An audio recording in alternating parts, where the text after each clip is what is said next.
In a desolate place, a father and son wept, each repeating, "This is all my fault." The father, prostrate on the ground, pleaded with the figure before him to spare his family. But the girl, with a chilling lack of emotion, decapitated his daughter. The father's grief erupted into a furious cry, "You damned demons! Heaven will punish you all." Impassively, a man donned his sunglasses, his voice laced with irritation. "Why so slow? Just finish this and let's go." The white-haired girl silently wiped the blood from her face. The man in sunglasses continued, his tone flat. "Let me be clear. You violated the rules of Wonderland. There are consequences." As the girl continued her grim work, driving her blade into the now silent man who had been so vocal moments before, he added, "You should rot in the bare slums. You should be thanking me for saving your life, for completing the mission." She turned to leave. Returning, the man in sunglasses scratched his head, muttering about the girl being a nuisance, always coming back covered in blood. He continued his tirade. "Next time, be more careful. Be grateful someone cleans up after you.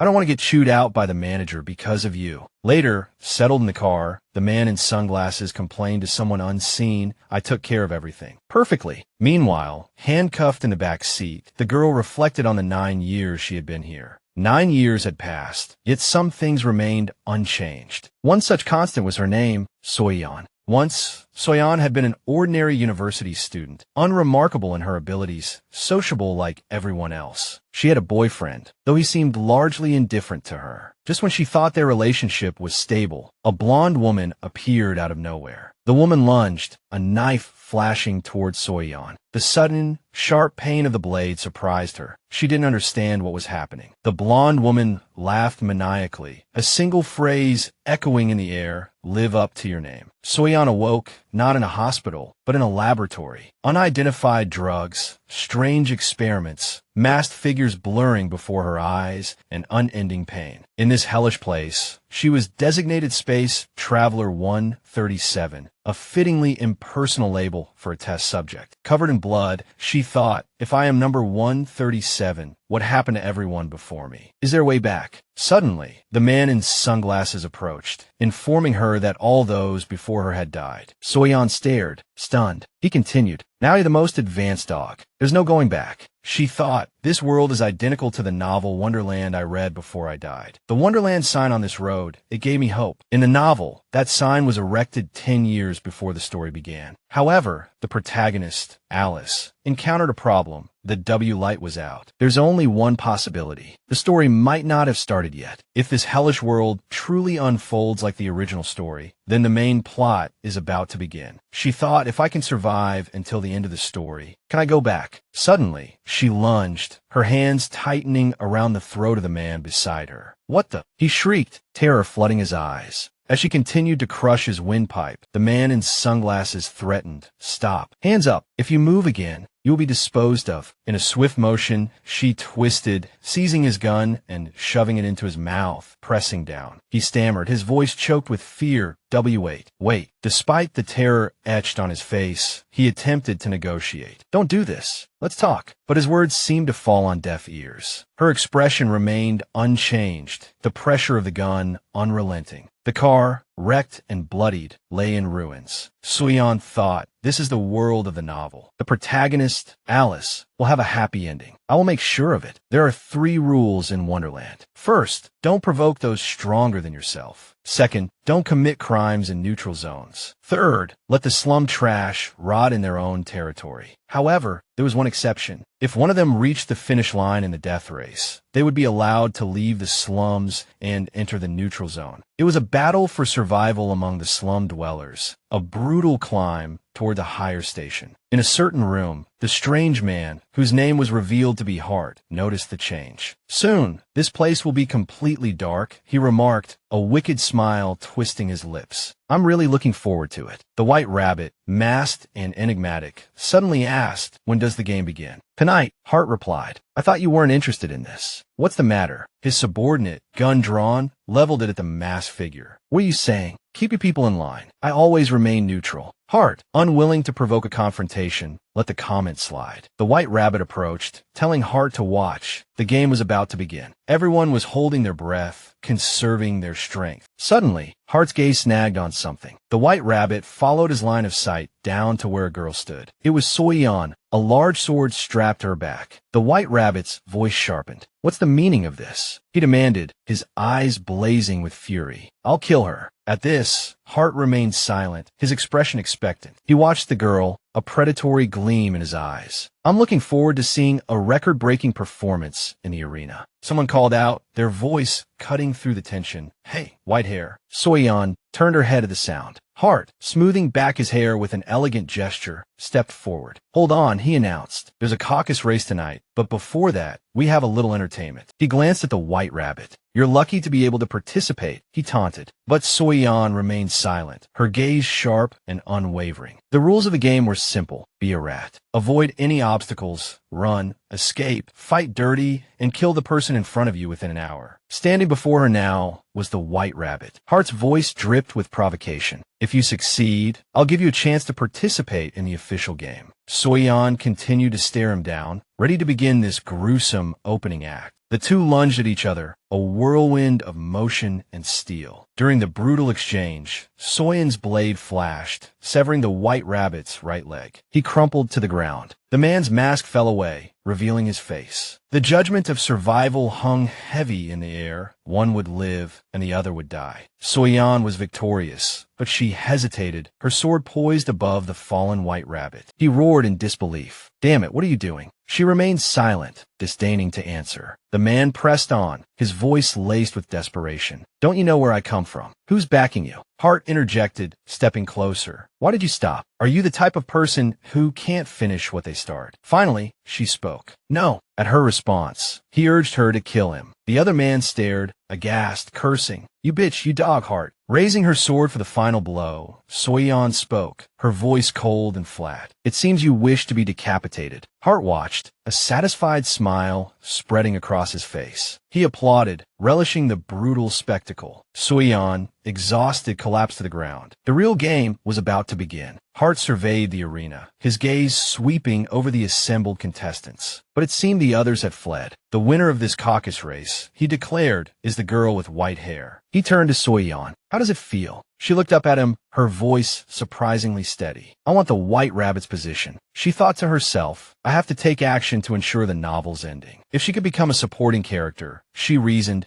she could save Alice and bring this nightmare to a quicker end. That was her goal. Hart let out a low chuckle. "Suits you," he replied. The next day, Soyun awoke in a room, the events of the previous night still vivid in her mind. After the caucus race, she had requested lodging from Hart. He had told her that the place of the man she had just killed was now vacant. What is going on? She wondered, her mind reeling. She'd found the cottage practical enough, a decent little hideaway, but the sudden call to action, the jarring "we have to leave now," had startled her mid-rest. Good heavens, I've called her so many times. Why isn't she coming? A voice complained. "What do you mean?" she asked. The man with glasses, who looked suspiciously like a door-to-door salesman, explained there was a phone in the cottage, one the White Rabbit used to use. "That's a phone." She'd scoffed. "It looks like a glorified brick. Just because you're an outsider, you think you're so great." He retorted, sweat beading on his forehead. "It's not a big deal," she said, exasperated. "Everything you're saying is just your opinion. There's no need to make a fuss over something that belongs in a museum." At that, he simply told her Hart wanted to see her. And so, at Hart's mansion, she donned gloves and entered his residence. He didn't seem pleased. "Are you rebelling, or do you genuinely lack any sense of awareness?" He demanded. "If you don't like the rules here, the caucus race has its own logic." He even joked about chopping off her hands and feet. He'd sent a message to her phone earlier that morning. "Phone?" Soyun questioned. "You mean that broken brick? You don't know what that is?" Hart asked incredulously. "Astonishing. You're truly that ignorant. It's for calling, talking, sending messages. Though that phone is adjusted for those without magic. So she could use something else, but she doesn't have magic." He laughed, thinking she was joking, but her expression remained serious. His face went blank, a look of bewilderment spreading across it. "Really?" Hart asked. "What would I gain from lying?" She replied,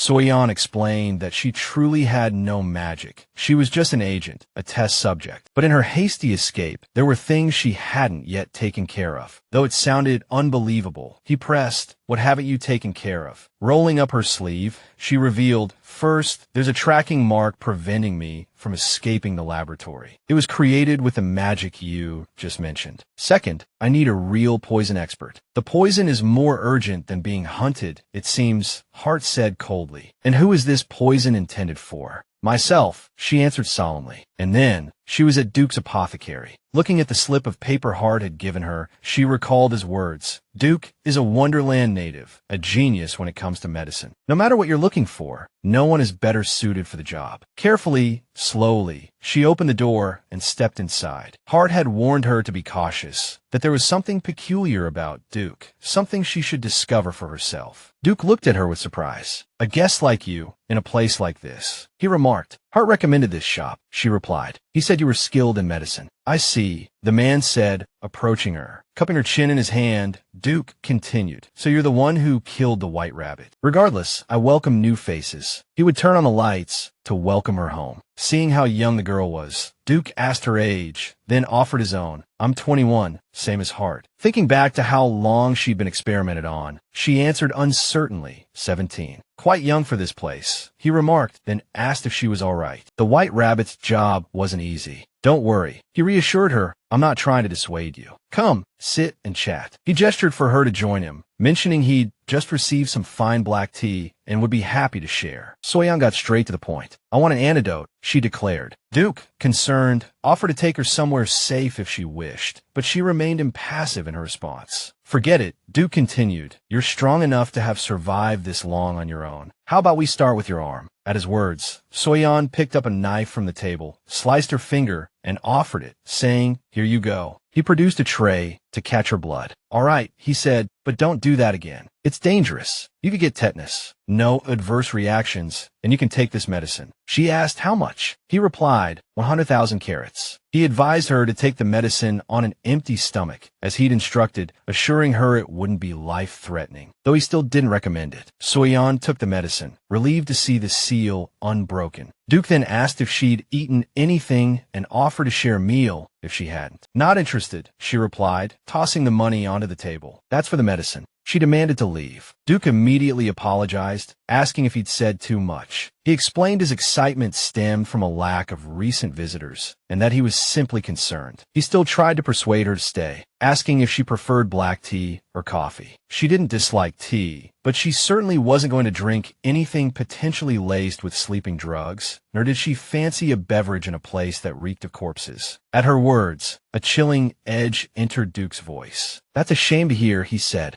"Indeed," she replied flatly. The scene shifted to a bustling marketplace in the neutral zone. Sin, having just taken the medicine, reflected that Hart had seemed to be right about it. She looked around, noting the crowds, and realizing she'd never really paid attention to what people were selling. Suddenly, she spotted a dress. Why did it look so familiar? She balked at the price, 50,000 carats. The dress couldn't be worth more than a few thousand. She still wasn't used to the currency here. "Hey, what are you looking at?" The vendor called out. "That a new release from the outside, last year's model." It clicked for Soyun. The exorbitant price was due to the lack of factories within Wonderland. The White Rabbit's old house had been bare of even basic necessities. The dress was cute, Soyun thought, but had been made by that ugly old man, while Hart was the leader. She then arrived at a certain house, lightly vaulting over the high wall. Hart's voice admonished her for entering without permission. Seeing the pile of bodies on the ground, she understood. This was his doing. The stench was overwhelming. The place seemed deserted. Remembering his instruction to knock politely, she did so. A voice drifted down from upstairs. "I've never seen you before." She turned towards the sound. A white-haired man introduced himself. "I'm the White Rabbit. Hart told me about you." He noted that this knock looked different from the other White Rabbits. If Knock was just here to say hello, he should return to his burrow. If Knock was here for work, he could come in. Soyun didn't reply. She simply kicked the door open. At this, he invited her in, thinking to himself that this girl had quite the temper. As she entered the house, a long-haired man came to greet her. He suggested she visit in the afternoon next time, if possible. She followed him inside. There are bodies outside, she said. Can I clean them up? He told her he would take care of it later. Don't be so hasty. He asked what Knock needed. Suddenly, she unbuttoned her shirt, startling him. Knock is a girl, he exclaimed. She looked so thin he hadn't recognized her. Such an appearance wouldn't attract much attention. What are you talking about? She replied calmly. I just want to show you my shoulder. Seeing the mark there, he recognized it. That's a periodic signaling system, isn't it? A tracking device. Knock, you're being treated like an animal by some organization. He speculated that the white rabbit wanted it removed. Soyun asked again if it was possible. He replied again that it was difficult to say, as it was embedded too deeply. To remove it completely, he said, Knock, they'd have to cut off your shoulder. She asked if there were any other options. He leaned closer to examine it. The holy drawing is a pet's marking, he continued. If it doesn't have any other meaning, why are there so many? The close proximity seemed to make her uncomfortable. If you're done looking, she said, please step back. He chuckled. Why aren't you scared? She replied curtly, your hair is tickling me. He thought to himself, what a cold girl. Then they sat down to discuss the real issue. I'm wondering if I can remove it, he said, or if you don't think this mark will affect my work. She didn't know, but she wasn't too concerned about the latter. He mused, in that case, preventing the deity from bestowing its grace might be enough. Gathering the right tools will take a long time. Come back here in a few days. If Knock can't come, it's all right. She stared at him blankly. The phone, he said. I told Knock that thing doesn't use magic. Knock, can you use your phone to call someone without magic? She interrupted. Not that, he said again. Right. She thought his phone was terrible. A brick was better. What are you trying to say? She asked. She suggested he get a pen and paper. Since I'm also passionate about mechanics, I'll give you some layman's advice. Then she drew a detailed design of a phone. Seeing this, he was utterly astonished, speechless. This, I was just doodling. I'm no expert, so there are a lot of shortcomings. She gestured for him to fill in the gaps with his knowledge. I want to know where Knock has seen this outside. Who in the world invented this? He clutched her hand, pleading, please, Knock, tell me. She said it was me. Why should I tell you? She composed herself. You're too eager. It wasn't me. Okay, Knock, you don't have to do anything, he said, holding the drawing. Just tell me the name of the person who designed this, and I won't bother you about anything else. You've already bothered me plenty, she thought. She pushed his hand away. TSK.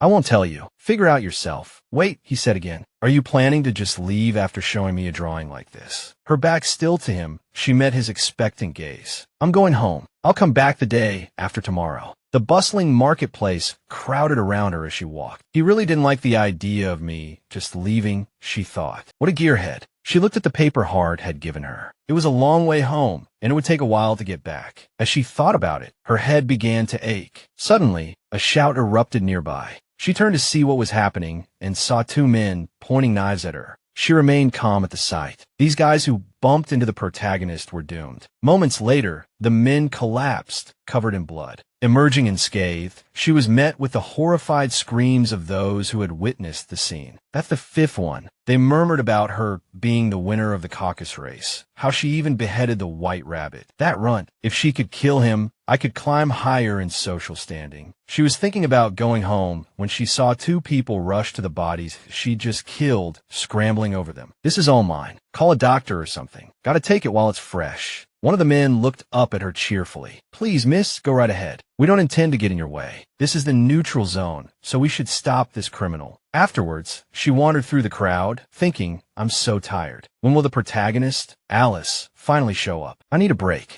2 days later, in the Mad Hatter's mansion, Hart waited impatiently. When is that girl arriving? Last time she was so quick. Just as he spoke, he saw the white rabbit approaching from below. Annoyed by the delay, Hart called out, Do you know what time it is? And why haven't you come inside? The white rabbit calmly replied, You told me to come in the afternoon. Hart urged, Come in quickly, then, adding, Just knock and it will open. The white rabbit pushed the door open and entered. Hart questioned, Why are you carrying a sword? Do you not trust me? It's not that. The white rabbit explained, I needed it on the way. Your house is quite far. Hart exclaimed, You're quite famous. you know. Then he instructed, I'm doing research on the second floor. Follow me. The White Rabbit followed Hart upstairs. Once they reached the room, Hart directed the White Rabbit, sit there, pull down your clothes, and don't touch anything. I research for 2 hours each day. Afterward, you'll spend 2 hours explaining that device to me. That's the prize for me lifting your seal. The White Rabbit accepted the conditions. Hart then retrieved the necessary tools he had prepared. Putting a device over his eyes, Hart approached the White Rabbit. Don't move now. The White Rabbit quietly complied. Noticing something odd behind Hart, the White Rabbit asked, what is that machine? Hart replied, it's just for verifying the truth. Don't worry. The White Rabbit drifted into a troubled reverie. Pleas, screams, and tears, the constant injections and experiments. People treated like animals. It sounded like a laboratory. The White Rabbit thought, no, I'm not in the lab anymore. This is preparation for another escape. This person, this machine, he's helping me. Please, screams, and tears. People treated like animals. It sounds like a laboratory. No, I'm not in the lab anymore. This is preparation for another escape. Looking at Hart, the White Rabbit thought, this person, this machine, he's helping me. This is Wonderland, not a laboratory. This is Wonderland. The thought brought a sense of security. Suddenly, a sharp pain jolted the White Rabbit. Hart asked, does it hurt? The White Rabbit replied, don't worry, continue. Hart continued, this is another solution. This will hurt a bit more. Hart poured some liquid onto the White Rabbit's shoulder. The White Rabbit flinched but tried to endure the pain. Seeing this, Hart reassured, I'll wipe it with a towel and it won't hurt. He encouraged, let's continue together. Hart mused, this child must be used to this process, to be so quiet. They were so cold before, but now they seem so fragile. And that business with the White Rabbit's head, it raises a lot of questions. Once finished, Hart said, that's all for today. Now, tell me about the phone. The White Rabbit remained head down, tears slowly falling. To Hart's surprise, the White Rabbit approached and hugged him. Seeing this, Hart immediately stroked the White Rabbit's head in comfort. Looking at the White Rabbit's exhausted face, Hart saw utter weariness. In the darkening room, a vision shifted. The White Rabbit lying peacefully on a bed of flowers. Suddenly, a bloody hand clenched tight, and the White Rabbit woke with a start. Hart, with his white hair, sat beside them. You're finally awake. Clutching their aching arm, the White Rabbit asked, where am I? Hart replied, in my room. I didn't do anything to you. Don't worry. I've been waiting a long time for you to wake up. Confused, the White Rabbit asked again what? Hart held up a notebook. You promised me that if I pressed this, the phone would work, right? So how do you send a message? How do you make a call? How do you press the letters and numbers? The White Rabbit turned away wearily. I'm really sorry. I'm still a bit tired. Perhaps I should explain the phone first, and then we can start the research. Hart retorted, I'm doing the research. You're just sitting there. How can you be tired? Now, fair exchange. The White Rabbit thought. He really expects too much from someone who just woke up. Agreeing to honor the promise, the White Rabbit allowed Hart to lead them to the table. After some back and forth, Soyun explained that these were the main functions, and the core concept was quite similar. Hart felt puzzled. Even with all these functions, I still find it strange, he said. Soyun tilted her head. Strange how? She asked. It just seems like there are so many unnecessary functions, like the music player. It's cumbersome and doesn't seem to serve a purpose. Hart continued. Soyun didn't quite know how to explain. She thought to herself that explaining it would require delving into the history and culture of that era. Hart stared out the window, lost in thought. There's still much to discuss, he said, but it's getting late. Let's leave it at this for now. Soyun agreed and got up to leave. Come back tomorrow morning, Hart instructed. After she left, he silently watched her figure disappear down the hall. Then, collapsing wearily onto the bed, he muttered to himself, that kid is a strange one. Walking down the street, Soyun thought the words phone and magic shouldn't even be in the same sentence. She clutched the phone in her hand, pondering. Outside of Wonderland, phones are operated by Marie, but people in Wonderland generally don't have magic. Wonderland was established about 100 years ago by people without magic. They transformed daily life in this new land, and one of those changes was the new type of phone. Wonderland phones automatically charge with magic when they come into contact with the skin of someone with magical abilities. It's said the mastermind behind this modification was that gadget fanatic, the Mad Hatter. Lost in her thoughts, a notification suddenly pinged on her phone. It was a text message from Hart. I found you a job. Come to my mansion. At Hart's mansion, He looked her over critically. Were you fighting on the way here? You're covered in blood. If you feel the need to vent your anger, do it outside of Wonderland, not here. Is it because the tracking spell hasn't been lifted yet? Wiping the blood from her, Hart said, let's get down to business. He stepped closer. Do you mind taking a bath first? The smell of blood makes Hart uncomfortable. Soyun, hearing this, simply asked, can I take a bath? Where's the bathroom? She inquired. Hart pointed. Over there. After she entered the bathroom, he called out impatiently, hurry up. Soyun emerged from the bathroom, stark naked. What's this? She asked, gesturing towards the clothes Hart held. A change of clothes, he replied dryly. Didn't anyone in the neutral zone teach you to close the door? Holding the clothes, Soyun said, I also need a towel. Hart sighed. It's underneath. Exasperated, Hart muttered, don't you have any sense of shame? Soyun shrugged. Just know I haven't lived a very fortunate life. These look like the White Rabbit's clothes. They are, Hart confirmed. He used to come to my house every morning to bathe. He handed her a letter. This is the last thing he left behind. Soyun took it and examined it. The recipient is the twins. A delivery job. It would take me a month to walk there and back.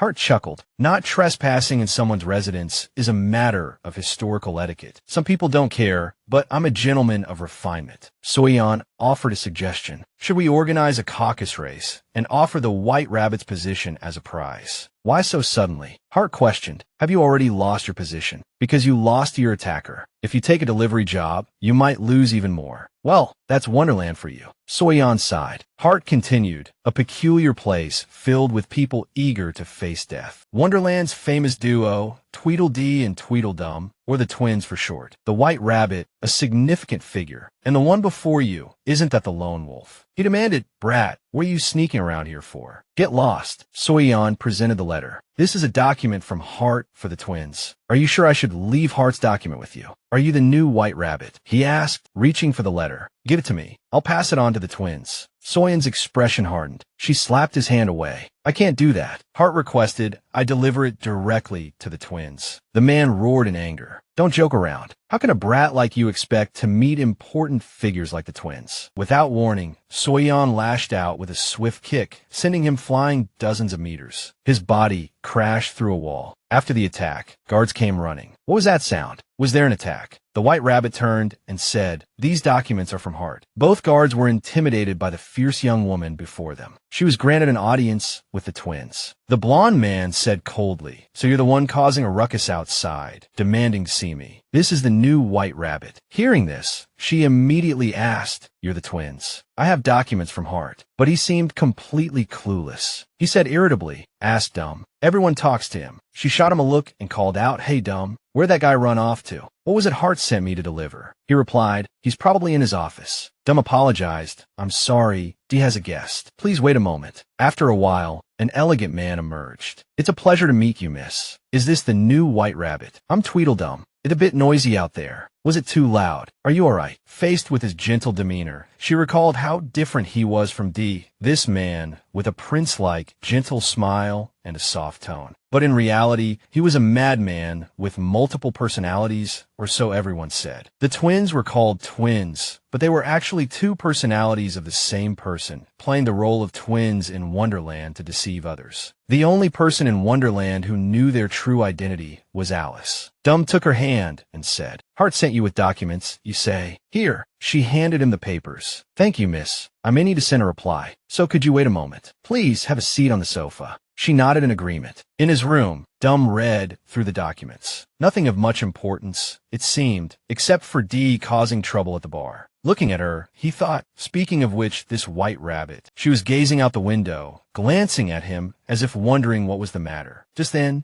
he startled himself and said with a smile, Ah, it's nothing. I suppose you can go now. She stood up. All right. I apologize for keeping you waiting, miss. The White Rabbit, saying nothing, turned and left. Afterward, he immediately adopted a dangerously sharp expression. I think I understand why Hart likes you. Out on the bustling streets, she thought 100,000 carats. That's cheap. Did that already include hazard pay? Suddenly, she saw a boy. She felt someone watching her. The boy glanced at her furtively. Thinking it might be her imagination, she walked on. The boy behind her stole another glance. After that, her life was normal, nothing special. She ate a hearty breakfast and went to work when called. killing those who challenged her. She visited the Mad Hatter every other day. In Hart's room, he was still working on the mark on her shoulder. He said, "This device can identify the signal emitted by the mark." The device he created looked like a microwave oven. The lack of sound means the signal is being blocked, right? She asked, "How long can it last?" He replied, "About 15 minutes, but I think we can have something truly useful within 2 weeks." She was incredibly grateful. Then he said, "You won't be saying that when you know what I'm getting from you."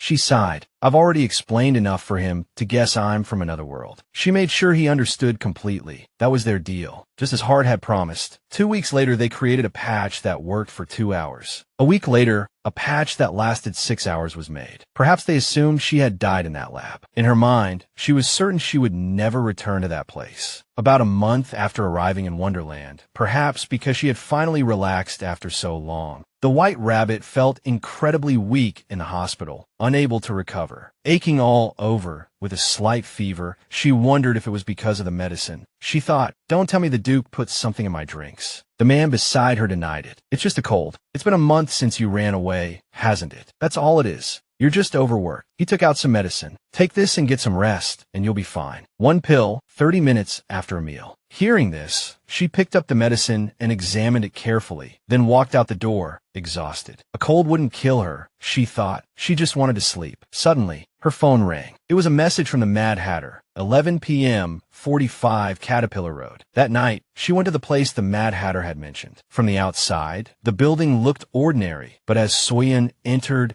she was certain something interesting was going on inside. Just at the entrance, she smelled the thick stench of blood. Curiosity piqued. She stepped inside, slowly pushing the door open. Once inside, she was startled by the scattered corpses on the floor. Wondering if he was here, she cautiously moved further in. A sliver of light peeked through a partially open door, suggesting the Mad Hatter was busy with something. She passed a strange table, upon which human heads were displayed. She thought it a rather peculiar hobby. "Don't you know how to respect someone's personal hobbies?" The Hatter said. Looking at her, he remarked, "Soyun, you're early, and you're dressed quite differently today." She waited to see what he wanted her to do. The Mad Hatter cheerfully welcomed her, told her to take care of something, and opened a cupboard. His eyes immediately lit up like headlights. Soyun wondered what he needed her for. Staring at the teacups in his hands, he kept exclaiming that coming to this mansion had indeed been the right decision. Seeing his satisfaction, he then remembered her, and, tossing her a roll of cloth, instructed her to wrap the teacups and saucers. "Don't break a single one," he ordered. "Absolutely not," she replied, understanding the task. She began wrapping the delicate items and carefully stacking them into cardboard boxes. "I'm finished," Soyun announced. Hearing this, the Mad Hatter suggested, "Then load them up. You can put them in the back seat of the car." She followed his instructions, carrying the boxes out to the vehicle. "I have something you might be interested in," he said. Under her curious gaze, he produced a magic pill. He then explained, 20 minutes after taking this, your body will absorb magical power. Even those without innate magical abilities can use it. It sells for 250,000 carat coins at the pharmacy. But if you buy it from me, it's only 150,000. The Mad Hatter thought to himself that it would be useful, at least for using the car or the phone, since everything here ran on magical energy. He asked her what she thought. Seemingly interested, she replied, "Give me 2. Then, Soyun calmly stated, "I can't believe I live next door to a famous, twisted serial killer." His demeanor soured. "Twisted. I just really like these teacups." Seeing her sigh, he asked, "What's with that reaction?" But she didn't bother to answer.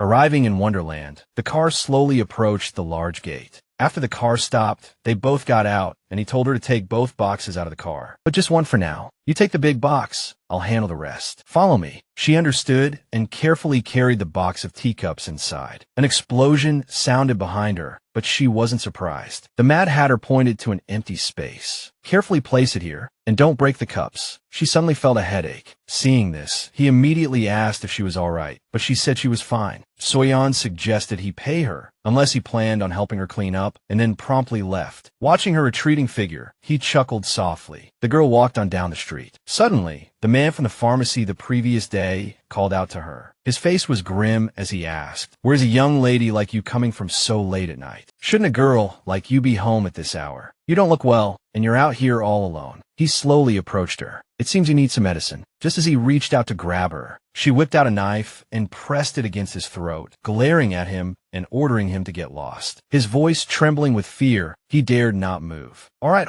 I'm going." After she released him, he immediately ran away. Exhausted, she continued her walk home. Upon arriving home, she collapsed on her bed in agony, muttering to herself that they said there was nothing to worry about, that she'd be fine soon. Her face flushed with fever, she picked up her phone. She glanced at the phone, sighed, and sat up as if she wanted to go somewhere. Later, covered in blood, she arrived at Hart's mansion. She came to borrow the bathroom. Seeing her state, Hart remarked, "Oh, you're looking remarkably clean today." Inside the bathroom, she trembled, unable to stand, and saw him enter. She turned and asked what was going on. Hart replied, "I brought you a change of clothes, but given your current condition, this one is more suitable." He produced a set of red clothes and tossed her a towel. She told him to get to the point. It turned out Hart was inviting her to dinner. He'd heard she helped the Mad Hatter clean up the outside area yesterday. Then he asked if the tracking spell had been dealt with. She replied that it was almost done and asked him for more towels. Hart helped her dry her hair. She thought to herself that she could do it herself. It was certainly easier than listening to him complain. Suddenly, he touched her forehead and said, "See, I told you were burning up. Take some medicine." But she remained silent. Seeing this, he grabbed her hand, muttering about how troublesome she was, and threw her onto a chair. Held down like this, she angrily retorted, "What do you think you're doing? Stay away from me. Let me go now or else." He didn't stop and began to unbutton his shirt. Seeing this, she resignedly asked him to get her a towel. He replied with satisfaction, "I knew it. Just wait a moment." Later, she fell asleep. He was still sitting at the table opposite her. Suddenly, he heard sobbing. "Hick, Mama, Mama." He approached to check on her. She was calling for her mother in her sleep. "Mama, where are you?" "I'm sick." He grumbled, "This child is so annoying." As he poured medicine into his hand, he thought that she had been a test subject, so a light dose might not work. "Perhaps I should give her 5. He lifted her chin. She woke up, and though she resisted, saying, "Let go of me, I don't want to take medicine,"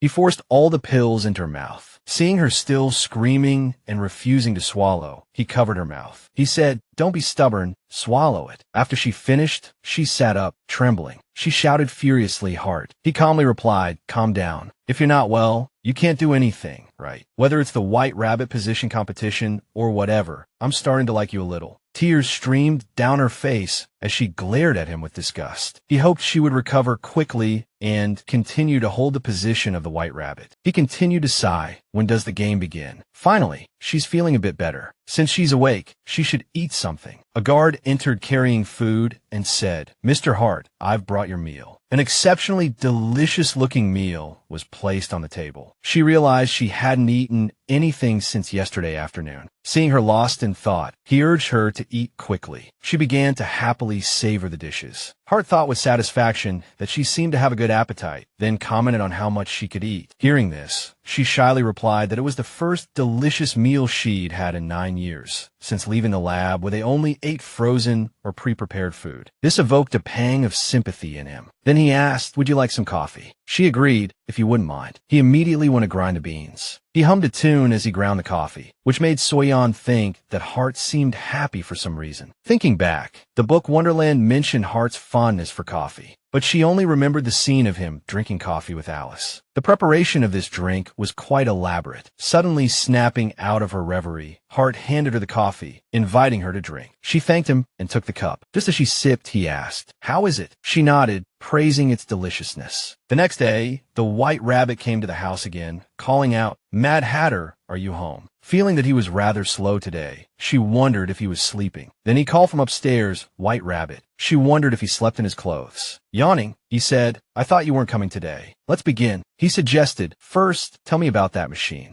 Outside, sunlight gradually crept through the cracks in the door, illuminating the Mad Hatter's contraption on the table. Unconsciously, she drifted off to sleep. Looking at her, he said, "Silly girl, there's no special meaning behind it," as he draped a blanket over her. He continued, "I'm just in a good mood because for once my head doesn't hurt." Suddenly, she woke up groggily. Did I faint again? Seeing the blanket on her, she figured the Mad Hatter must have covered her. How surprising. The White Rabbit and the Mad Hatter's experiment concluded. On the road, she thought that since she had nothing else to do today, she should go home and rest. Suddenly, she ran into a familiar face. It was the boy from the other day. The boy suddenly pulled a knife and held it to her throat, threatening, "Don't move. Hand over everything you have unless you want to get stabbed." Seeing her unafraid expression, the boy continued to yell, "Did you hear me? I'm not joking. I'll stab you." She grabbed his hand. "Let me give you a piece of advice. Don't judge a book by its cover." Knocked to the ground by her, the boy seemed terrified. She continued, "Haven't you heard the rumors about the white rabbit? If you want to live a long life, you'd better listen up." Then she released him and turned to leave. She remembered the boy's eyes. They looked like Soha's. She had the same brown eyes. These feelings were useless. She would forget them all in a few days. The next day, shouts echoed through the streets. "You're the pickpocket around here, aren't you, kid? What are you doing here?" Having thought she wouldn't see the boy again, she saw him being beaten and scolded. "You damn good for nothing. How dare you crawl up here?" He tried to fight back, "Get off me." This only angered them more. One of them, holding a knife towards the boy, said, "Time to teach you a lesson the old-fashioned way. Your hands are good for nothing but stealing, and I'm going to teach you a lesson you'll never forget." Suddenly, the knife was knocked out of his hand. He asked who it was, and then she raised her hand. "It's me, the White Rabbit." The people around her were surprised to hear her name. Did this kid know the White Rabbit? She declared, "This is neutral territory. No bloodshed here." He stammered, "But that guy." She interrupted, "I think the retaliation has been sufficient. Unless he wants to die, he won't be using that hand to steal from anyone again." Seeing the boy trembling uncontrollably, the man said, "Since the White Rabbit has spoken, kid, you're lucky this time." They left, leaving the boy still shaken. As she approached him, she thought to herself that she had gotten involved in this mess all because of a bit of foolish sympathy. "I have no reason to help that child anymore. Enough." Suddenly, he grabbed her clothes. "Wait, you have to take responsibility for this." She asked, puzzled, "What are you talking about?" The boy accused her of breaking his wrist. "I can't work. I can't steal. How am I supposed to live?" She replied without sympathy, "That's your problem." "If you hadn't threatened me." Before she could finish, he interrupted, saying he had a younger sister at home.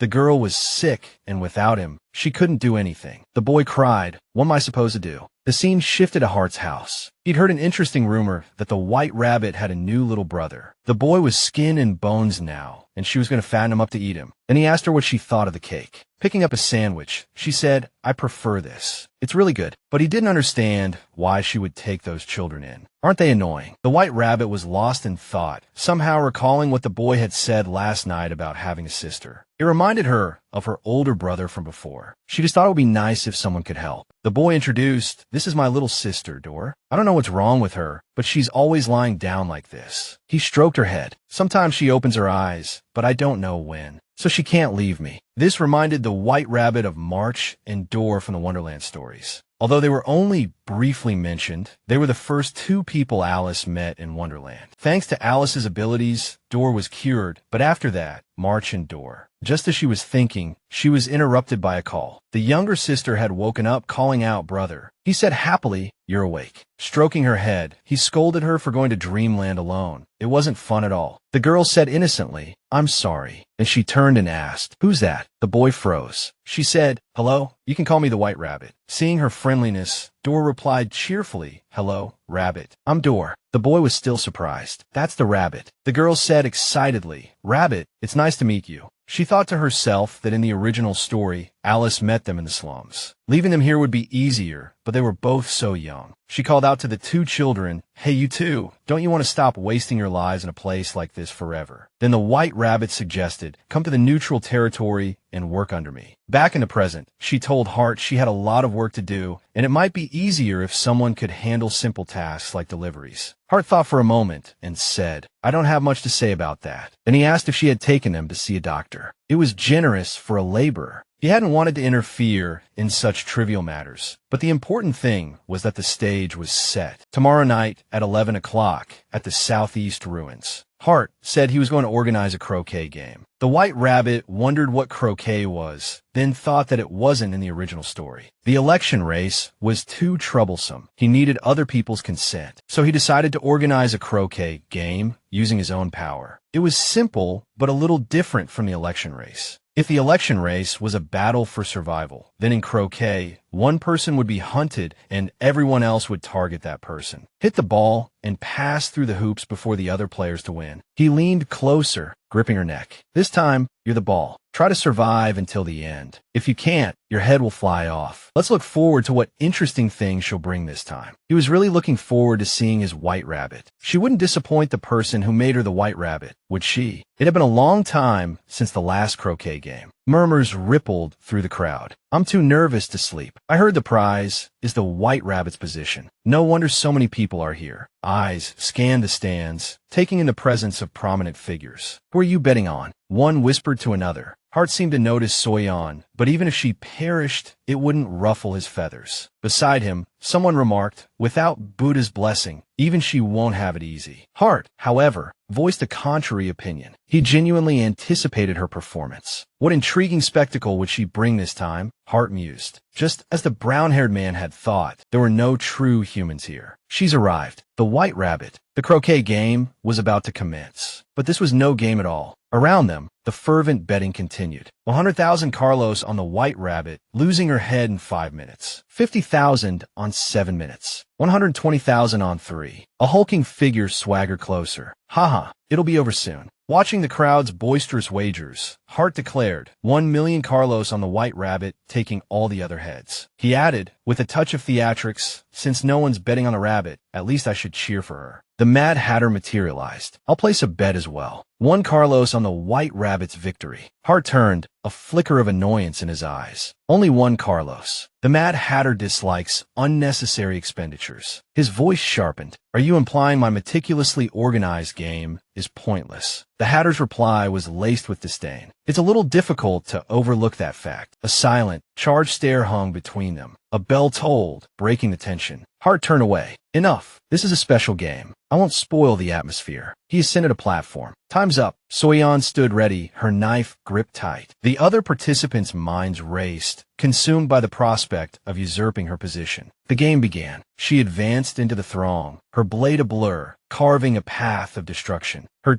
devastating assault continued relentlessly. Already, more than half the contestants lay dead. Damn, is she even human? Someone choked out. Only one opponent remained, facing her unwavering composure. Surround her. Don't let her escape. The survivor shrieked. Suddenly, she coiled, then sprang high, a breathtaking leap that drew gasps from the onlookers. Did they truly believe they could win? Witnessing this display, the Mad Hatter murmured, I should have bet more. Even Hart stared in stunned disbelief. The brutal spectacle of the white rabbit's relentless carnage sent shivers of genuine fear through the remaining onlookers. Desperation clawed at the last contestant. Monster, get back. I surrender. I surrender. From the stands, enraged cries erupted. We bet so much money. Kill her. Kill her. With a final, decisive stroke, she severed the last head. The gamblers erupted in a cacophony of despair. My money. You traitors. How could this be? The massacre complete, she slammed her knife into the ground, her voice a chilling challenge. If you're not satisfied, come face me. I'll cut you all down. Despite their losses, the crowd remained silent, cowed by the undeniable power before them. Above, Hart watched, a slow clap echoing through the arena. A magnificent game. He then declared, now you've all witnessed it. This is the white rabbit. He descended and gently wiped the blood from Soyun's face. He inquired if it was all over, if she wanted to go straight home. Soyun froze, hearing him call her white. Am I a dog? He chuckled. You my white. At this, she snapped, are you insane? Hart, unfazed, mentioned he had prepared food, offering to make her a delicious breakfast and inviting her to his house. She relented, agreeing to stay. From that day forward,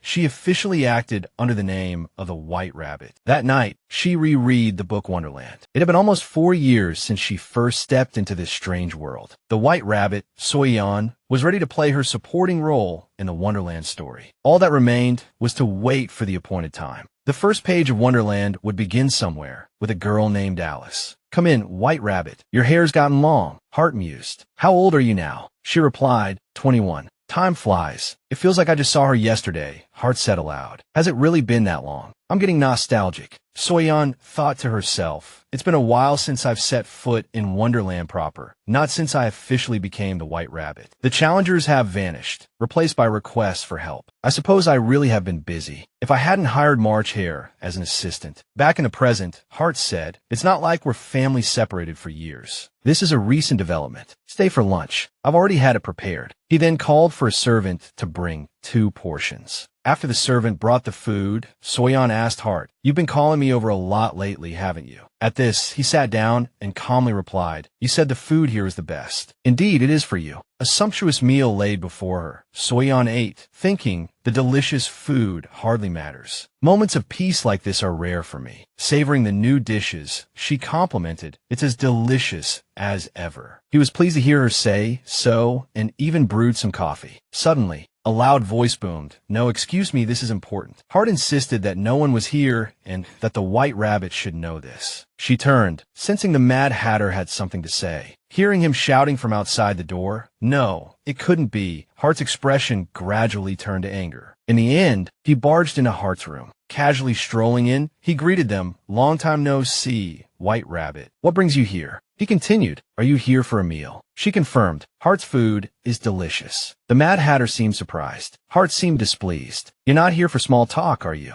Why come here yourself?" The Mad Hatter casually replied, "I have something to show you." He then pulled out a prototype, but Hart didn't know what it was. The Mad Hatter introduced it. "This is an advanced version of the phones we use. It has many functions, like calling, texting, playing games, taking notes, and even a schedule. It's lighter and thinner than current phones, so it's very convenient to carry." Soyun suggested, "Can I use it now?" Of course, she thought, pleased that it actually worked. Hart, arms crossed, looked unhappy. "I'd really like to know what important business made you barge in here for a phone." The Mad Hatter shot him a stern look. "Are you implying this groundbreaking item is just a phone?" Hearing this, Hart asked, "How many people can even use it? Giving something new to people already familiar with the old devices will only confuse them." "Don't worry, it's not a necessity." The Mad Hatter used an intuitive design. Even your dim-witted underlings can use it. While they bickered, Soyun remained calm, thinking peace in Wonderland is truly impossible. After a while, they still hadn't stopped. The Mad Hatter said, "Well, I don't expect you to accept it now, so I brought it for the White Rabbit to use." She took it curiously. "You're giving it to me?" "Yes, that's why I brought it." Receiving it, she looked delighted. "Thank you. I'll put it to good use." Hart, seeing this, was still displeased. The Mad Hatter added to him, "This is from the partner who came up with the idea." He sighed, conceding defeat, and asked the Mad Hatter to make him a red one. Soyun, holding the device, still couldn't believe she was nostalgic for a smartphone. Walking down the street, she thought, "It's been a long time since I stared at a phone screen like this, keeping in touch with friends." Suddenly, Soyun received a message from a girl named Baby. "Hey, come over to my place later. I have something to ask you,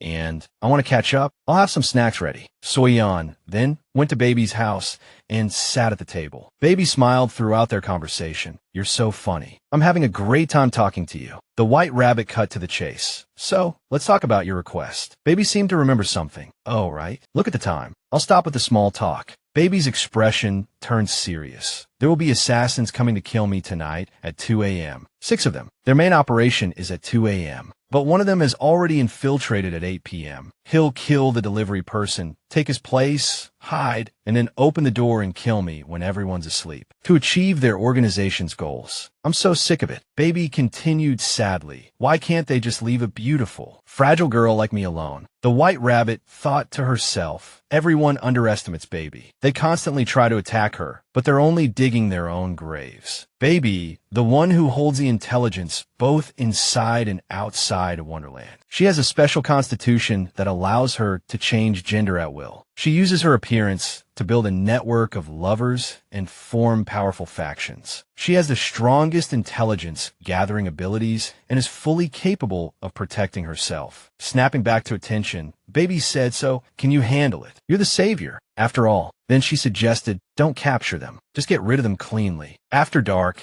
everyone fell asleep, including Baby. Sure enough, a man with a knife lurked outside. Someone whispered, "Hurry. They're all asleep. Let's finish this quickly." The man's face twisted into a menacing grin. "Okay." Suddenly, someone appeared. It was the White Rabbit. She swiftly dealt with the group. The man cursed under his breath. "Damn Baby." She knew the timing and called the White Rabbit. "I thought these guys would be enough." The White Rabbit spun around and kicked the leader in the face, sending him sprawling to the ground. She raised her knife, ready to finish him. The man's mouth still worked, attempting to curse her. "White Rabbit, you bitch." Then she plunged the knife down, ending it all. Afterward, she thought, "They're the foolish ones, yet they blame me. As she prepared to leave, she heard a voice. Wouldn't it be better to clean up properly? Please think twice. It was Baby's servant. He said, go complain to Baby. She's the one who makes the decisions here. How dare I complain in front of our lovely Baby? The White Rabbit found his words sickening. Enough. Give me my payment. He suggested she clean up the bodies first, then he would pay her. Bring the one you just killed over here. She carried the body over to him. Then she stared at the neighborhood before her. He asked what's wrong. Is there something else? She replied, nothing. The scene shifted to a beautiful morning. March, yawning, stepped out of his house, still drowsy from sleep. Then he suddenly encountered a strange girl who seemed to have been sleeping in front of his house since last night. A beautiful,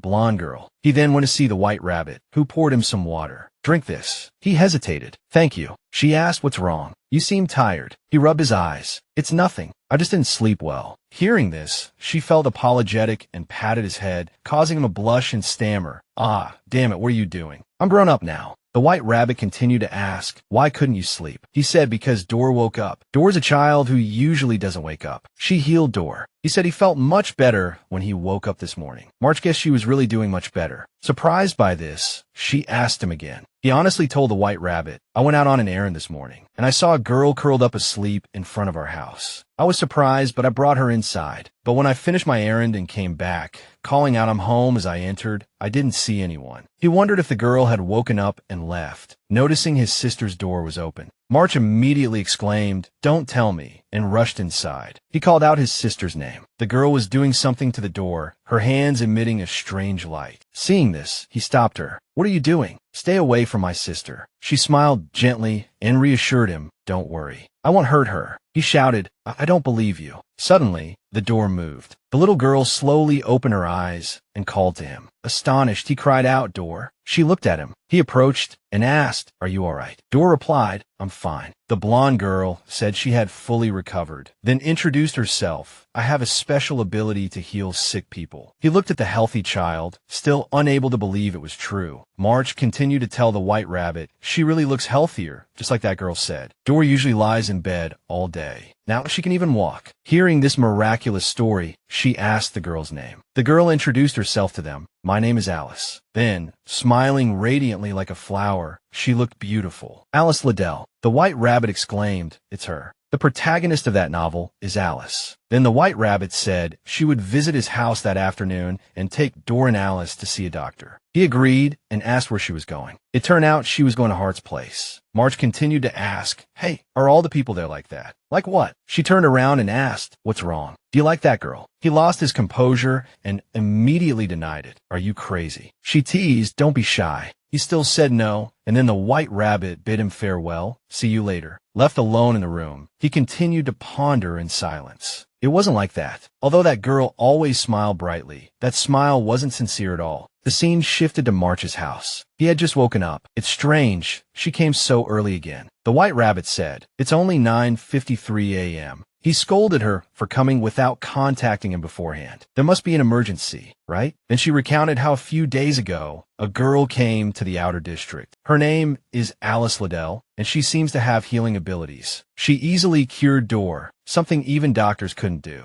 The White Rabbit thought, we need to examine her. Hart asked what her relationship was with the girl, because she had never met her, but she was smiling when she mentioned her name. Hearing this, she immediately touched her face and asked really. He suddenly lifted her face and stared at her, telling her to contact the errand boy and have him bring the girl immediately. I need to see her abilities. Having received the White Rabbit's message, March looked at Alice and immediately took the girl away. At Hart's place, the bodyguards asked, are you Alice? The girl replied, yes, sir. They said Hart was waiting for her and invited her in. Slowly, the door opened and she walked inside. Seeing the stranger before her, she was confused. The White Rabbit and Hart continued to stare at Alice. Then she slowly walked in and he said, are you Alice? She shyly replied, yes, I'm Alice. He said, come closer. Looking at Alice, the White Rabbit thought, so this child is called Alice. As she passed by, Alice snuck a glance at the White Rabbit and offered a small smile. Then he introduced himself. I'm Hart. I heard you can heal injured people. Is that true? Alice hesitated for a moment. Yes. He glanced at the person lying in bed. Then do me a favor. My subordinate was seriously injured while assisting me. It pains me to see him in so much pain. Hart approached gently, asking for help. I'd like to ask for your help. Would you? She agreed. Okay. He reassured her, don't worry. Just use your ability. Then she began to cast her spell, a blue light gradually emanating from her hands. The White Rabbit witnessed all of this, seemingly surprised. Hart continued to watch the girl cast her spell in silence. The injured man seemed to sense it, groaning in pain. After the healing was complete, Alice asked, "How do you feel?" The man asked in surprise, "Who are you?" Then he suddenly sat up. "I do feel much better, having witnessed everything." Hart exclaimed, "Amazing." Then, sitting in a guest chair, he asked, "How old are you?" Alice replied, 18. "I heard you haven't been in Wonderland long. Can you tell me what happened?" Hearing this, she seemed to hesitate. "My parents were suddenly killed, so I have no home to go back to. I didn't know where to go, so I came here." As she spoke, her face was already stained with pitiful tears. He comforted her. "You've been through a difficult time. You don't have to worry about anything here." Then he asked, "Is there anything I can do for you?"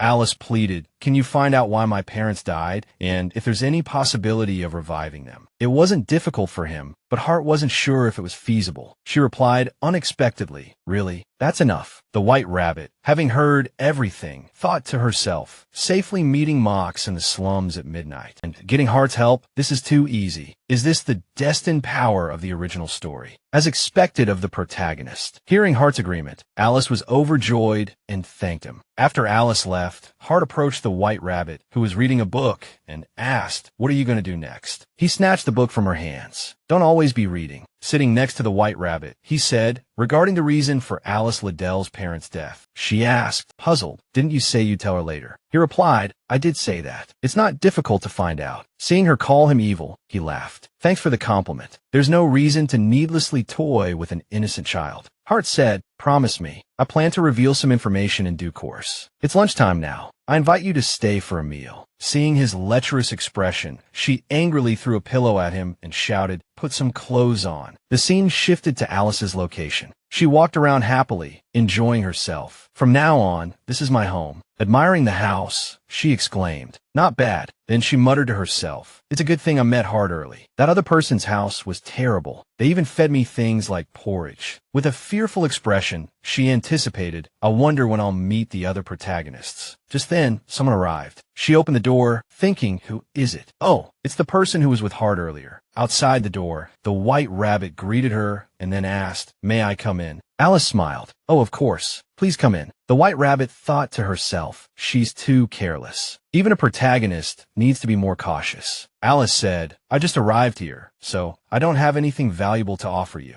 I'm so sorry you came all this way for nothing." The White Rabbit replied, "It's my fault for coming without prior notice." She introduced herself. "I'm the White Rabbit. I came to greet you and deliver a message from Hart." Hearing this, the girl extended her hand in greeting. "I'm Alice Liddell. It's a pleasure to meet you, White Rabbit." The White Rabbit extended her hand, and as Alice shook it, she thought, how warm. Then she remembered Sue's hand, small and warm like this. Lost in thought, she was startled by Alice's voice. "White Rabbit, could you let go of my hand?" she asked shyly. "Oh, I'm sorry." Alice pulled her hand back. "It's okay," she replied. "Did Hart send any news?" The White Rabbit considered for a moment. "If I tell you everything, you might not be able to handle it, so I'll try to put it as gently as possible." She paused. "Do you remember what we talked about before? We'll find out why your parents were killed, but you need to abide by our conditions." Alice looked apprehensive. The White Rabbit continued, "Alice, you have a very precious ability. It doesn't require magic, and its effects are remarkable. It's best to keep it hidden because it's a double-edged sword." The White Rabbit inquired, "How many people know about your ability?" Alice answered, "Mock Door, the doctor, Hart, the people I healed, and you." "Good. From now on, don't let anyone else know." That's Hart's first condition. The second is to survive in Wonderland, because Wonderland is more dangerous than you think. If you don't try your best, you won't survive. I'll give you details about your inquiry every 2 weeks. So, try to stay alive, but you don't have to struggle alone. She patted Alice's head reassuringly. Alice asked, puzzled, "Why are you being so nice to me? We've only just met." She thought to herself, because if you die, the novel will end prematurely. But the White Rabbit didn't answer Alice, only saying, "I have to go. Remember to lock the door." Alice stood dumbfounded for a few seconds. That's surprising. The original White Rabbit was so curt, but she's very kind. She began to feel a surge of anticipation. Suddenly, somewhere else, a strange man with a needle was plotting something. It turned out to be a dream of the Mad Hatter. He woke up with a start, sitting up in bed, deeply disturbed by the dream. Downstairs, the White Rabbit was waiting for him. She rang the bell and he called out, "Come in." They discussed a matter concerning 600 carols. The Mad Hatter said, "You can leave it at the delivery point. You can take some if you want." She replied, surprised, "Really? Then I'll take some." He agreed and stood up, suddenly feeling dizzy. The White Rabbit asked, "What's wrong? Do you have a stomachache?" He remained silent, thinking, "It seems I have to go to the outer zone soon." Suddenly, she walked over and patted his head. "It'll be all right," she said softly. "Everything will be fine. Get some rest today." He was so surprised he couldn't speak. She said goodbye and left. After her figure disappeared, the Mad Hatter covered his face, flustered by her unexpected kindness. On a beautiful morning, Alice was taking a pleasant stroll outside. It was a good idea to come out for a walk. It's so nice. Staying inside all week is so boring. Suddenly, a voice called out, "Hello. It seems this is the first time I've seen you around here. What's your name?" She introduced herself. "I'm Alice Liddell." The other person replied, "I'm Duke." He asked, "How do you find this place?" "I'm a little worried, as you might not know about the dangerous areas here yet." Alice answered, "Thanks to the help of many people I've been managing so far." "That's good. Oh, by the way, Duke invited, if you don't mind. Would you like to come to my place for tea? I can tell you a lot about Wonderland that you don't know yet." She thought to herself, "This is the first time I've met this person. I know it's dangerous to follow strangers." She forced a smile and politely declined. "I'm really sorry, but I have some things to do today." He feigned disappointment. "Oh well, see you next time." Then he extended his hand. Seeing this, Alice thought, shaking hands shouldn't be a problem. Just as she was about to reach out, someone suddenly pulled her away. He looked surprised, not understanding what was happening, and stammered, "It's been a while, White Rabbit. So you know Alice." White Rabbit turned to Alice and asked, "Are you hurt anywhere? Are you all right?" Alice, a little startled, replied,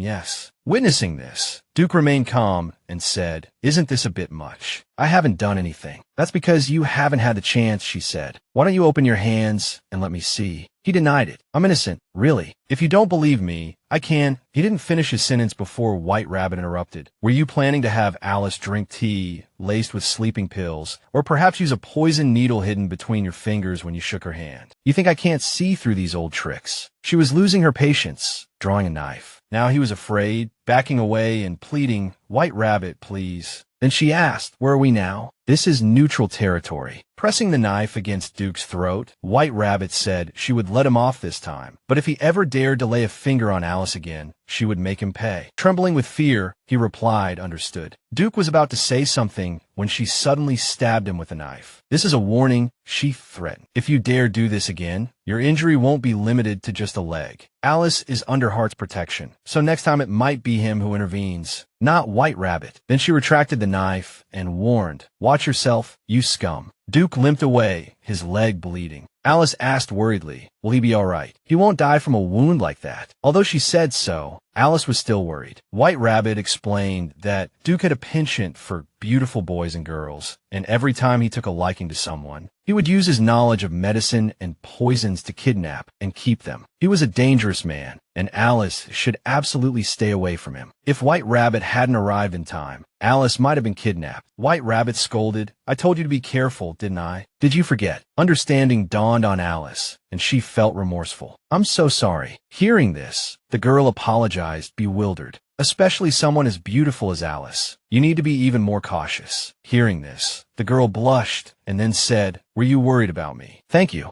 Alice was glad to have met White Rabbit. She was truly a kind person. White Rabbit looked thoughtful at these words. She looked at Alice without replying. Back at Mad Hatter's place, he asked, "Do you like women?" White Rabbit replied in surprise, "What? Why would you suddenly ask that? I heard you were interested in a girl." White Rabbit guessed he was talking about Alice, and he correctly guessed that he had feelings for her. "I see. I thought you were just slow on the uptake, but it turns out you like women. Since that girl has captured your heart, perhaps it's best." Mad Hatter didn't finish his sentence before being interrupted. "What nonsense are you talking about?" Then he said, "I heard you threaten Duke, saying you'd kill him if he touched that girl, right there in the street. And you were dead serious. So now all of Wonderland is gossiping about White Rabbit having a thing for Hart's woman." She replied exasperatedly, "That's not it at all." He retorted, "Isn't it?" She explained that she was just helping out, since both Hart and Mock were interested in Alice. After listening to White Rabbit, he still found it hard to believe, but he put the matter aside for the time being. He continued, "Now let's go." Then he handed over something and said, "This is your share for this month. Don't forget to collect it on time." And added, "Bring me some food next time you come. She's worried about you, but you can't do this," Hart said, rapping Alice on the head. "Know that he just does as he pleases. This is an order. Don't ask so many questions. Just do as you're told." Later, back at Hart's house, the Mad Hatter seemed furious. While White Rabbit, he began, "I just heard some very interesting news." Seeing him like that, the White Rabbit wondered if he, too, was interested in Alice. But why did he seem so upset? The Mad Hatter continued, "She said you might show up next time because you're keeping an eye on Alice." The White Rabbit admitted it was true. After a moment of thought, the Hatter asked, "Do you really think so?" "You don't need to answer that," the White Rabbit thought, "but it's not entirely wrong either." Remembering Alice's question, "Is what you said before about Hart true?" The White Rabbit confirmed, "It is. Because, according to the original story, he'll fall for the lovely protagonist, Alice." A clear look of delight spread across Alice's face. 2 weeks passed. As promised, the White Rabbit gave Alice a clue. The first clue was Shelley Howard. Alice thought, who is she? Of course she didn't know her. Shelley Howard was the first person Alice had healed with her ability. There was no special reason.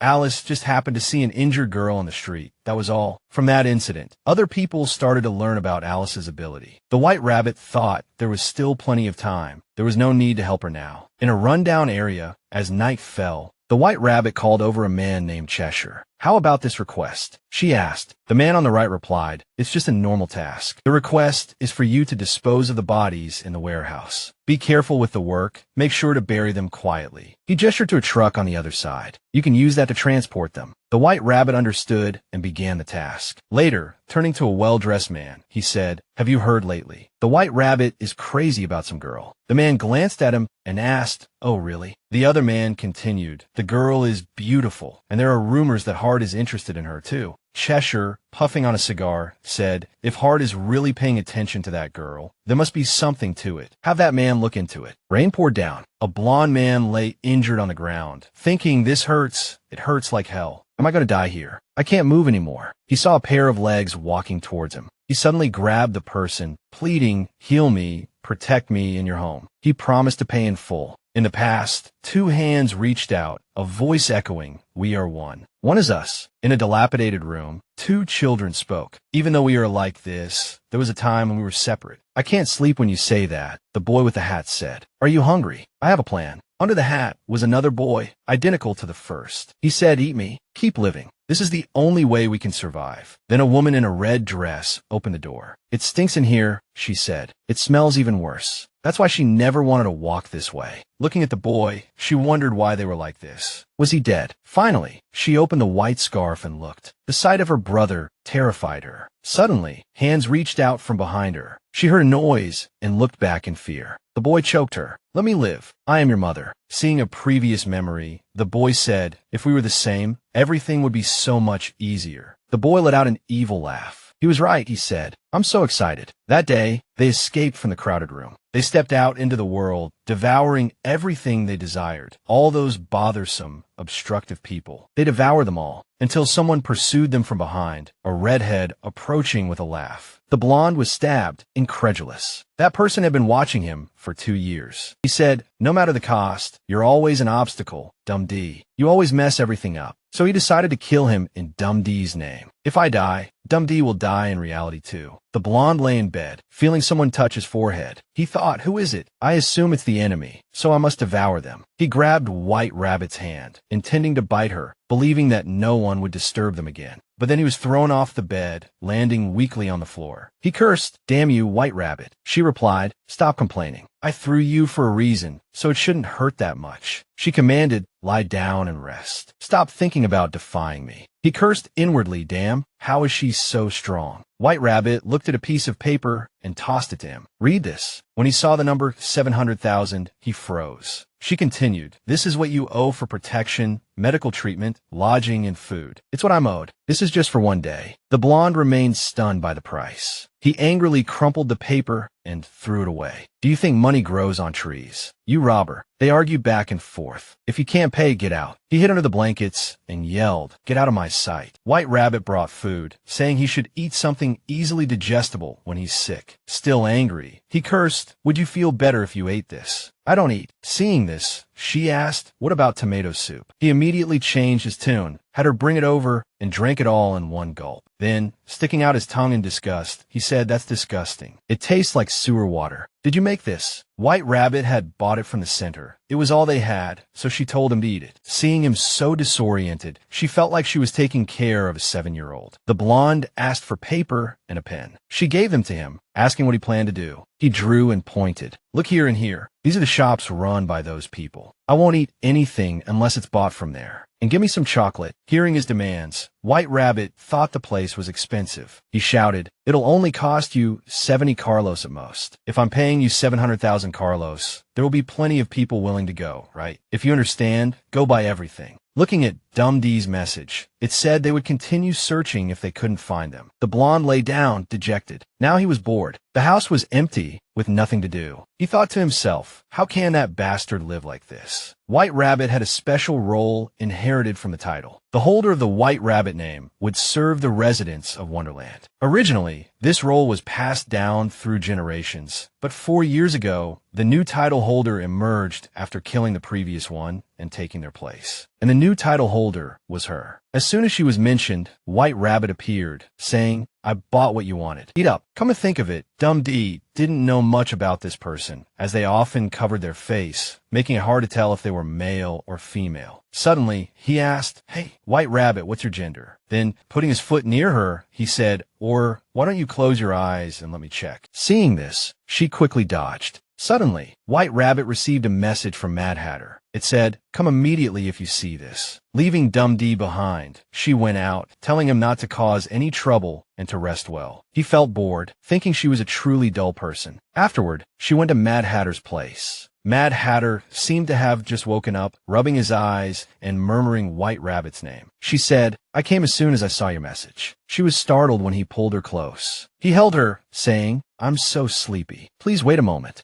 Mad Hatter was being bothersome, but White Rabbit couldn't help but think, I lost this time. Looking at his sleepy face, she wondered why he would wake up when he was sleeping so soundly. But now, for some reason, she was here, and White Rabbit was also a little reluctant to leave. So she closed her eyes and fell asleep with him. Mad Hatter and White Rabbit embraced for a long time. He gradually woke up, not knowing when he had fallen asleep again. Where's White Rabbit? He was surprised to see White Rabbit lying beside him. She replied, I slept well. He immediately jumped up, not understanding what had happened. Blushing, he stammered, what are you doing here? Shouldn't you reflect on your actions? How could you just crawl into a single man's bed like this? White Rabbit calmly replied, you were the one holding on to me. He still couldn't compose himself, saying, I'm sorry, but it's okay, you didn't do anything. This was because Hart sometimes held White Rabbit while sleeping, so she was used to being treated as a body pillow. Hearing this news like a bolt from the blue, Mad Hatter froze, cursing Hart in his mind. That heartless bastard. Do you always sleep like that? She simply replied, I was sleepy. He said angrily, what an unseemly woman, and ordered, you're not allowed to do that. Ignoring this, she went straight to the point. Why did you call me? He remembered, because the rumors about you are circulating again. She thought it was about Alice, but it wasn't. Hearing that the rumor was about someone being allowed into her house, she asked worriedly, where did you hear this rumor? Mad Hatter felt her reaction was too defensive, which meant she was in trouble. She admitted yes, but it was a request. Is that so? A request. White Rabbit hadn't expected the rumors to spread so far. If she told him, it should be all right. So she said, just a request for healing and protection, but it's a secret. When White Rabbit saw him staring intently at her, she was startled. Then Mad Hatter smiled gently at her. Afterward, she went to see Hart. The guard said he was still in his bedroom. Understanding, she went inside and called out, Hart, I'm here. It seemed he was still asleep, so she planned to wait outside. Suddenly, she heard him calling her, but she replied, I'll wait in the other room. Sleep a little longer. He didn't agree and called her again. White Rabbit obeyed and approached Hart, who wasn't fully awake yet. Then he pulled her close and asked, why haven't you come to see me much lately? She said, because you haven't called for me. And didn't I just come 2 days ago? So you won't come unless I call you. You're so heartless. He reproached her. Then he instructed her, "Wait for me here while I take a bath, and then we'll have breakfast together." After his bath, he was ready to eat. Watching her eat so heartily, it seemed she was truly enjoying the food. Hart had thought she no longer liked the food he prepared, but it appeared he was wrong. Of course, she denied it, asking, "Why would you think that?" "Because you haven't come these past few days. I thought you started to prefer eating in the dining hall." White Rabbit, suspecting Hart had discovered she was living with Tweedledee and Tweedledum, asked, "Are you following me?" Hart, feigning ignorance, replied, "I was just worried about you. It would be terrible if some jerk caught you, wouldn't it?" As expected, White Rabbit surmised he hadn't made any other moves. But if he knew, then Tweedledum would know too, and she hoped the news wouldn't spread. Hart, of course, knew she wouldn't try anything similar again, but if she wanted to go out, think carefully, he said, producing a box. "Because I hate waiting too long." She was stunned to see it was a box of chocolates from the twins' shop. Back at their home, Tweedledum called out, Hey, are you even listening to me? Hey, white hair girl." After calling out for a while with no response, he approached and slung an arm around her shoulders. "Didn't you say we're the same age? But you're so short, it's pathetic." He ruffled her hair, chuckling. "Seems you still enjoy kitty food, like sugary cereal." White Rabbit shoved his arm away, irritated. "I brought roasted meat. Sit down and eat." Though he didn't particularly like it, he obediently sat. He eyed the meat on the table, took a bite, and thought to himself that he craved something else. Not this, but something softer, sweeter. As he spoke the words internally, he looked at her with a hungry gaze. That night, Tweedledum slept soundly, but he had that nightmare again. Opening his eyes, he saw himself as a small, huddled child, looking around, unsure of where he was. Suddenly, the door opened, startling him. His cruel mother walked towards him, her voice menacing. "Did you really think you could escape? Do you know how bad your actions make me look? Now you'll stay here and starve to death. Even water is a waste on someone like you."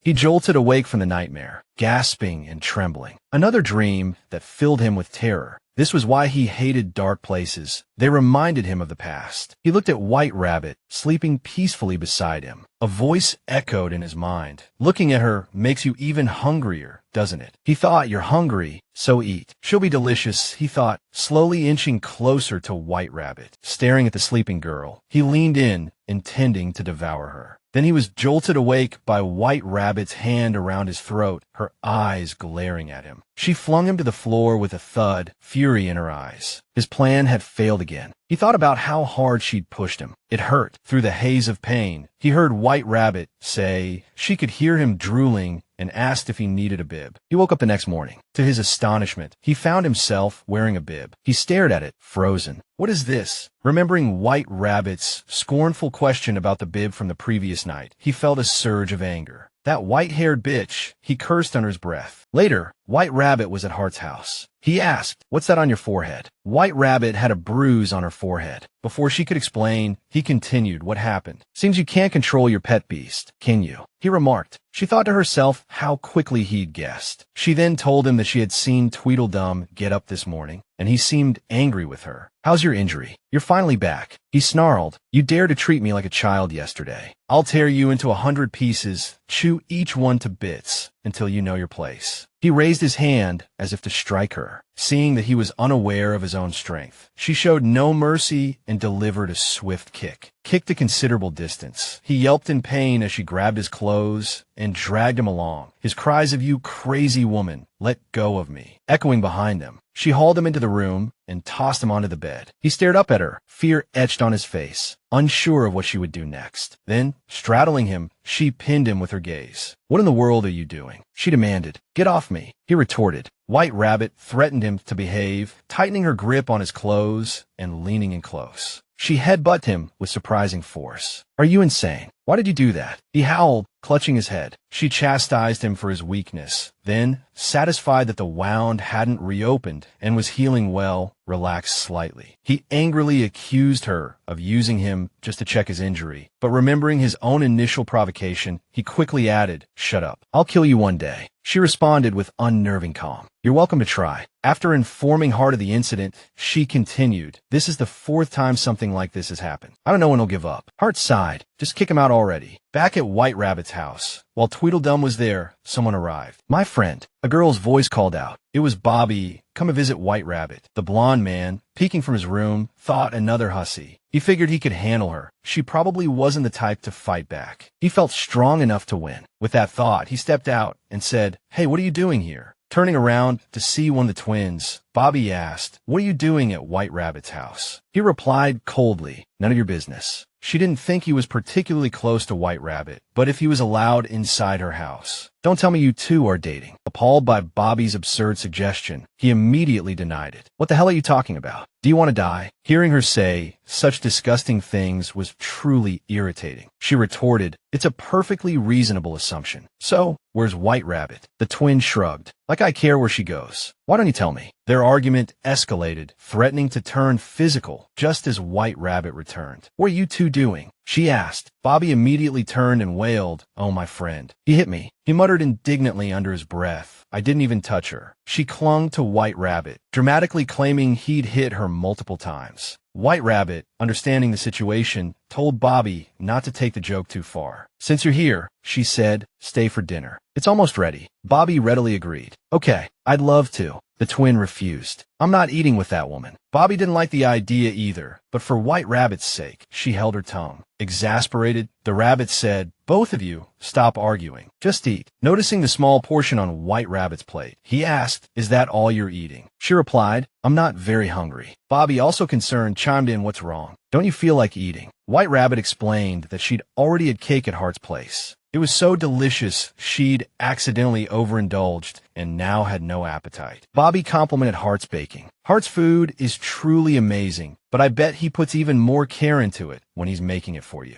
Observing their conversation, the twin interjected, that's ridiculous. The food at our shop is much better. Since Bobby hadn't eaten there, how could she know? But he just knew by looking. Seeing that they wouldn't stop bickering, White Rabbit thought that if she told them the best food she'd ever had was at Hart's, they'd probably just argue more. After they finished eating, she began washing the dishes. Watching her do the chores, he thought, Rabbit looks so frail, but she's much stronger than me. I wonder when I'll finally be able to beat her. White Rabbit, focused on the dishes, didn't notice his gaze. He continued to ponder, what would happen if I tried to approach her now? I wonder what would happen if I suddenly got close to her. He mused when she abruptly turned and asked, what do you think you're doing? Watching White Rabbit scold him away, her eyes flashing, he thought of pixie dust, like the dust in the fairy tales Dumb had read as a child. The story said that fairies often appeared before good children, wanting to bless them. The dust scattered by the fairies as they blessed the children was said to help them live happily. He'd never understood what the happiness mentioned in the books was, and even now, he wasn't sure. Seeing him still standing there stiffly, White Rabbit threatened, if you don't move, I'll hit you again, you hear. He was still thinking, if I had that kind of thing too, would I be happy? He approached White Rabbit with a creepy expression, and she shoved him back. You don't want to be hit by me again, do you? Of course not. He turned to watch White Rabbit leave. In the following days, he cursed at Bobby, what are you doing here? She calmly admonished, don't be so angry. After all, I'm not here to see you, and this isn't your house. He retorted, but I'm here now. Why do you keep coming to this place? She replied calmly, I come whenever I want because White Rabbit is my friend. Unlike you, she said, looking at him, someone who's going to be kicked out onto the street soon. He was speechless. As the two continued to taunt each other, there was a knock at the door. Is White Rabbit here? I heard White Rabbit lives here. Bobby shoved Dumb aside, saying, wait a minute. He still didn't know what she was going to do. If anyone finds you here, things will get worse. Hide. I'm leaving anyway. Then Bobby opened the door. Sorry to keep you waiting. Oh, aren't you Alice Liddell? Alice said, yes, and who are you? She said you could be called Baby. White Rabbit isn't home right now. Do you need me to pass on a message? Hearing this, Alice smiled and said, no, I'll come back another day. Baby said goodbye. Take care. Alice agreed and turned to leave. Alice thought the girl seemed wary. What was she really doing at White Rabbit's house? Could she be doing something strange, like what she did with the doctor and Hart before, and now with White Rabbit? Alice muttered to herself, what a tiresome stalker. Watching Alice's retreating figure, Baby smiled slyly and said, trying so hard, but it's useless. One of the twins poked their head out and asked, can we come out now? Bobby entered the house and exclaimed, White Rabbit is really famous. Interesting things are going to happen. Dumb said, puzzled. Are you crazy? What are you smiling about? Baby calmly replied, do you think I'm crazy? You're no different from me. Stop complaining. It seems a lot of people are interested in White Rabbit. Hearing this, he said indifferently, who would want someone like White Rabbit? She told him, lots of people want her. Mad Hatter or Hart, they all want her golden hair. He retorted, the rabbit is strong, sure, but who would want someone so small and thin? He thought to himself, that kid's eyes look like they're covered in pixie dust. But he still didn't want to pay attention. You better not be exaggerating. If you are, I'll gouge your eyes out. Baby said, if you don't want to believe it, that's your business. Watching the scene, she thought, him being so easily provoked isn't a big problem for me. I came here just to annoy him, but it seems there's an opportunity outside. Everyone looked at the beautiful girl, their faces flushed. Alice thought, it's been 3 weeks since I came to Wonderland, but there's still no progress. The meeting with Hart the other day only gave me a small clue. Because of this, Tweedledum wondered what would happen if he ran into White Rabbit. He was still pondering her whereabouts. Suddenly, Alice smiled to herself. Ah, found him. She ran after Hart, who was walking in the opposite direction. Hart turned around at her call. Alice deliberately threw herself into his arms, startling him and leaving him bewildered. Seeing it was Alice, he cautioned, you should be careful. You almost hurt yourself. Alice quickly apologized. I was just so happy to see you. Hart replied, it's all right. It's in a while. Alice then asked him, is something the matter? She explained she was just having lunch here and planned to look for White Rabbit afterward, but since she'd run into him, seeing White Rabbit wasn't so important anymore. Deciding to tease him a little, Alice asked, haven't you seen White Rabbit lately? He looked puzzled. Why are you looking for White Rabbit? Isn't it because of me? Hart declared, I won't be seeing White Rabbit today. If I see her, I'll tell her you're looking for her. With that, he released her and turned to leave. Alice debated whether she should invite him to lunch or let him stew in his jealousy. It seemed she'd chosen correctly. Seeing his reaction, she smiled, while Hart appeared displeased. White Rabbit was cooking at home when the phone suddenly rang. The call was from 73 Caterpillar Road, number 1. After listening, she thought to herself, he's been rather quiet lately. Has he found a new hobby, I wonder? She told Tweedledum she had to go out. He knew it was that jerk Hart again.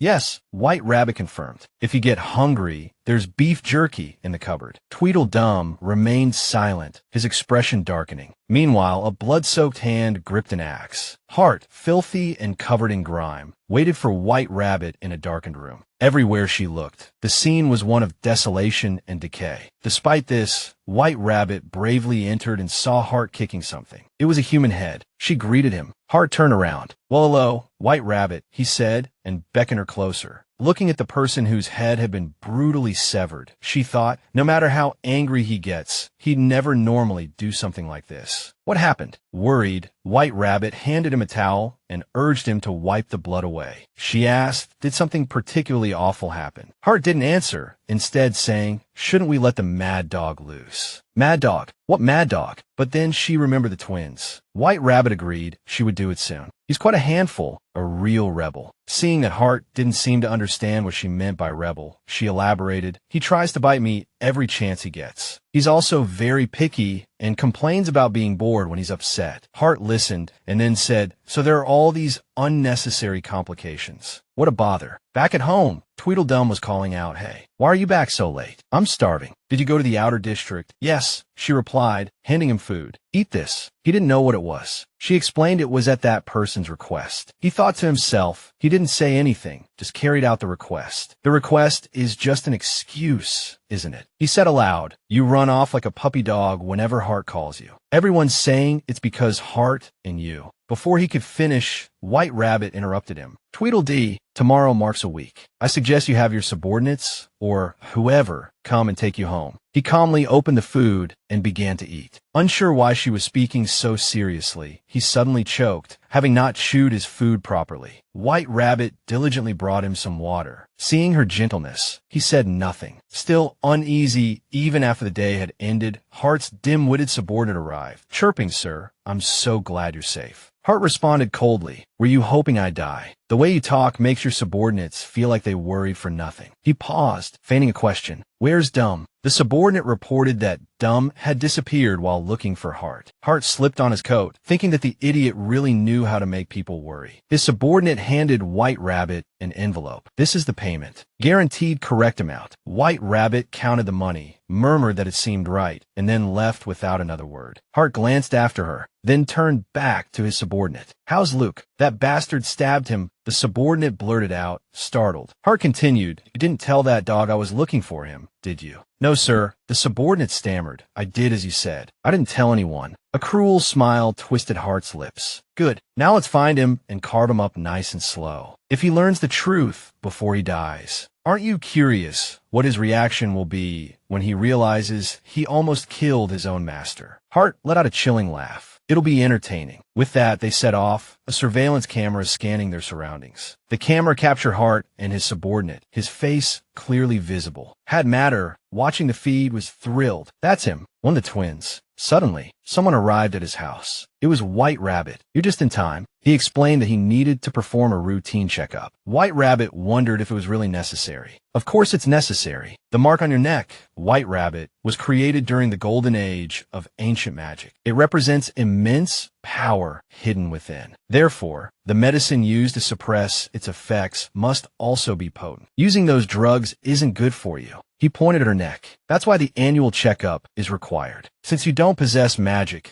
I'll transfer my magic into your body to conduct the examination." Had Matter cupped her chin, tilting her head back and prompting her to open her mouth slightly. Gazing at her, he examined her for a moment, a thought crossing his mind. "I've been so worried about her personality that I haven't paid much attention to her. Fortunately, nothing serious seemed to have happened." He told her it would tickle a bit. Then he leaned in, pressing his lips to hers. White Rabbit remained impassive, simply staring. He murmured, "Just a little more," and kissed her deeply. He thought to himself that the kissing time seemed to be increasing every year. He was relieved that there was no trace of another man on her. White Rabbit was oblivious to Had Matter's inner thoughts. The scene shifted to Cheshire's building. "That woman you mentioned, my subordinate has investigated her. There must be a reason why both Hart and White Rabbit are hovering around her." Cheshire, hearing this, nodded in satisfaction. "Good. You may leave." He looked over the file. Alice Liddell, 18 years old, orphaned and wandered into Wonderland. Then she met Hart, who helped her adjust to Wonderland. It seemed they met frequently. She possessed remarkable healing abilities, capable of mending even those on the brink of death in the blink of an eye. Cheshire studied Alice's picture for a moment, a thought forming. If that's the case, she could be quite useful. Should I pay her a visit? The next day, White Rabbit informed Hart that rumors were circulating about them. "Are you talking about that strange rumor? The one saying Hart and White Rabbit are having a secret affair behind Alice's back. Is Wonderland that starved for entertainment?" But that wasn't what White Rabbit meant. It was about him and her. Hearing her words, Hart was momentarily taken aback. Then he laughed heartily. "Ah, well, maybe, but where did that even come from? There's nothing even remotely resembling an affair to speak of anyway." He calmly surmised that people were just gossiping lately. Hart asked who said it. "It was the twins, so it must be the twins." "Yes, that's why you're suddenly concerned about the rumors going around." He didn't understand. Usually, you don't care about gossip, so why the sudden change? She thought to herself, Alice is here right now. She knew the possibility was low, but what if Alice misunderstood? If things deviate from the original story, I don't know what will happen. Returning to the present, she replied that it was nothing. Hart stepped closer, saying, "It seems you're keeping a lot of secrets from me." He looked at White Rabbit with a murderous glint in his eyes, and she pushed him away, saying there was nothing worth calling a secret. White Rabbit had things to do and left. He watched her leave, still dissatisfied, feeling that she was hiding something from him, and it angered him greatly. Walking down the street, White Rabbit thought, making me worry for no reason.